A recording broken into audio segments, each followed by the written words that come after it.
One thing I've been noticing in the workplace, I have a lot of individuals who are a little more negative in their current life. And it's not as a judgment thing, it's more of an awareness thing. And I've been practicing a lot of focus on what you want.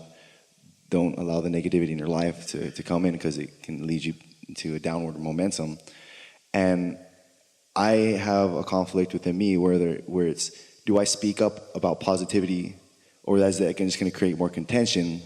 Usually it creates more contention. You just sort of have to teach through the clarity of your example, because they will feel criticized. Even if you are accurate about what you're saying, they will still feel criticized. But here's the law-based reason that it doesn't work very well to speak up when you see someone who, without knowing it, they're shooting themselves in the foot and you're trying to help them out. This is why speaking up under those conditions doesn't work very well.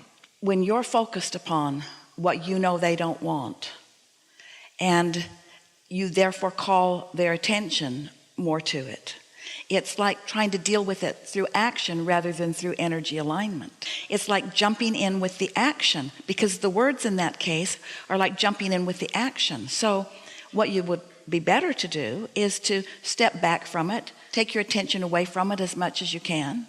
When you do think about them, if you do, when you are not with them, try to find some positive aspect. Try to get your energy to flow in a positive way relative to them.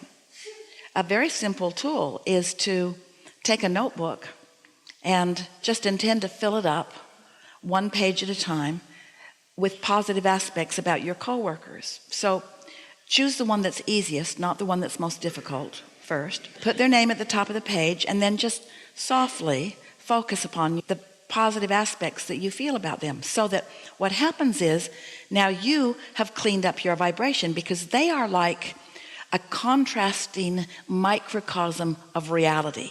One person can be like a whole city. So by focusing on this one person and picking out and activating within yourself the positive aspects that you feel.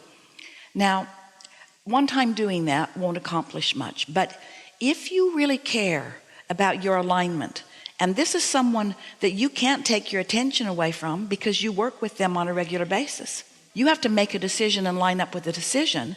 And the decision that you've made is you're going to see this person through the eyes of Source. You're going to tune in to the way your inner being sees this person, which means you're going to have to practice that a little bit, because that's not coming natural to you. Not yet, because there's so much that is bothering you. Seeing with your eyes and reacting to it is more natural than looking deeper and really knowing what the true essence of them is. In other words, it takes some practice. They almost need to be asleep for you to really be able to do that at times. So now you become someone who is reacting to your own decisions about them, not to what they're displaying. Now you're someone who is responding to how your inner being feels. So now you have accomplished, through some focus, an expectation about them that they won't be able to ride over the top of, because you have a different point of attraction relative to them. So now, if they are going to interact with you, they will begin showing you more of what you wanting to see. A really good affirmation is today. No matter where I'm going, no matter what I'm doing, no matter who I'm doing it with, it is my dominant intent to look for what I'm wanting to see. And once you get that active within you, the best of them will come forward to you. Other people will be surprised. Others will try to convince you that your experience with them is really screwy, because they're not like that with other people. And you will be able to show yourself how powerful your actual point of attraction is. And here's maybe the most satisfying part of this for most people. If you really do clean up your vibration about them and find harmony with the way the Source within you sees them, so that really is the dominant vibration within you, but it's not the dominant vibration that they're displaying, law of attraction will put you over here and them over there. That's harmony. Harmony isn't you convincing them to go this way with you. Harmony isn't you deciding to go that way with them. Harmony is you harmonizing with the Source within you. And sometimes law of attraction says, this is you and this is them. But it won't come to this place where you have to affect some departure. It will be the next logical step, because they will not be able to buck your current. It's also true that sometimes, if you're not practiced, if you've done a little of step 3 but not much of it, and you're really not yet a master of step 4, sometimes you won't be able to buck the current of what they're showing. They're just so obnoxious and so oblivious and so unkind and just spewing it and spewing it and spewing it and spewing it. And since you're just an observer rather than a free thinker, you're observing, and every time you observe it, you harmonize with that vibration. You may just go with them when you don't mean to, vibration. I noticed that sometimes there's so much contrast that I will almost subconsciously pick it up. And because I'll be passive more of, I don't want to start creating any contention by speaking positivity against negativity and having that dissension. Here's the most important part of this conversation. Don't wait until it's happening and then try to do something that fixes it, because action is really weak in comparison with energy flowing. So it's what you do in advance that makes the difference. You got to get out ahead of it. You can't wait till it's flowing and then in some last-ditch effort say something brilliant and clever that changes it all. It just doesn't happen. You have to begin flowing the energy differently. So you might say things to yourself such as, well, I don't really know where that person is coming from, or I don't really understand what the basis of their disconnection is, and I don't need to. There's a big difference between being empathetic and being, oh, that's such a powerful word, because what that means is you're observing and getting hold of the vibration, and now you're emanating the vibration, and now you're in the vibration, and now even though you don't want to be, you are, and so you're all separated from who you are, where your inner being is not empathetic. Your inner being is not even sympathetic. Your inner being has what we want to define so that you'll really understand it, a sense of true compassion. And what that means is your inner being really knows who this person really is. Your inner being knows what's in his vortex and who he desires to be and how he desires to feel. And your inner being knows that so completely that only sees that in this person, no matter how this person is being in any moment. And so what compassion means is being in the receptive mode no matter what. So then you're free to look wherever you want to look, because the looking doesn't run the risk of your vibration dipping. That's what true compassion is. And that's what true mastery of alignment is. And what that requires is just wanting so much to feel good that you're willing to do whatever it takes to feel good, which means not even observing the obvious things that make you feel bad.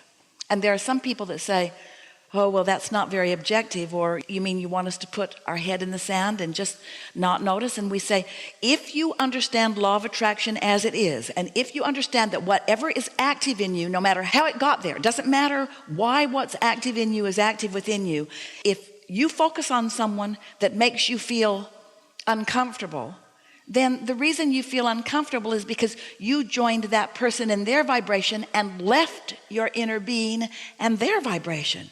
Oh, isn't that an important thing to know? You wouldn't want to say it to this person, but you might want to say, you know, I'm so weak and incapable of seeing what I really want to see in you, and you're so good at displaying what I don't want to see in you, that I keep noticing what I don't want to see. And in doing so, I've separated myself from all of my power. So if you don't mind for a little while, I'm just going to ignore you altogether, because I can't seem to be in your presence and not go where you are, even though where you are, I know for sure is not where you want to be. Because I know you want success, and I know you want to feel good, and I know you want clarity, and I know you want all of this. But you're strong, man. You've been focusing there in such a strong way. You've got a lot of momentum going on stuff you don't want. And I keep going with you, and I don't want to. So I'm going to ignore you. I'm going to think about you all the time when we're not together.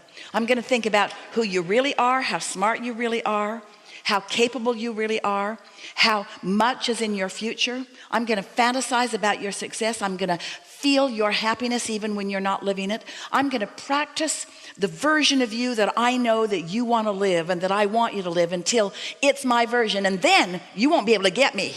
So it's kind of like a preemptive strike. It's pre-paving. It's like this. So you decide that you're going to have breakfast and you're going to toast some bread. So you get out the bread, you take it out of the wrapper, and you get out the toaster and you put it right there, and you put the slices of bread in the toaster, and you push the button down, but you don't plug the toaster in. And you say, hey, I did most everything right. I got the bread, I got the toaster, the bread is in the toaster, I've pushed the button. It's really nitpicking that I have to plug this thing in. And we say, if you don't plug in to the energy, you've got nothing. If you don't plug in, you don't have anything to give anyone else. You don't have that joy coursing through you. You don't have clarity. You don't have stability. You don't have guidance. It's an easy call, isn't it? And so you kind of want to ask yourself, what is it about you that keeps me from plugging my toaster in? What's so compelling about you that I don't do what matters most in the whole world to me to do? It's just habit. It's habit of being physically focused. It's habit of letting what you see and hear and smell and taste and touch be dominant. It's habit of feeling negative emotion and not being nice enough to yourself to do something about it. We're talking about everybody, not just you. It's being so conditional in life that you think, when you change, I'll feel better. And until you change, I won't feel better. So you need to change so that I will feel better. And that's the thing that makes most people resent you or resist you. They don't think it's any of your business, and they don't think they need to change, because from where they stand, they're doing just fine. And sometimes the more you need them to change, your children, the more they will defy anything that you ask them to do, because they still innately know that it's not their job to feather your nest with their good behavior.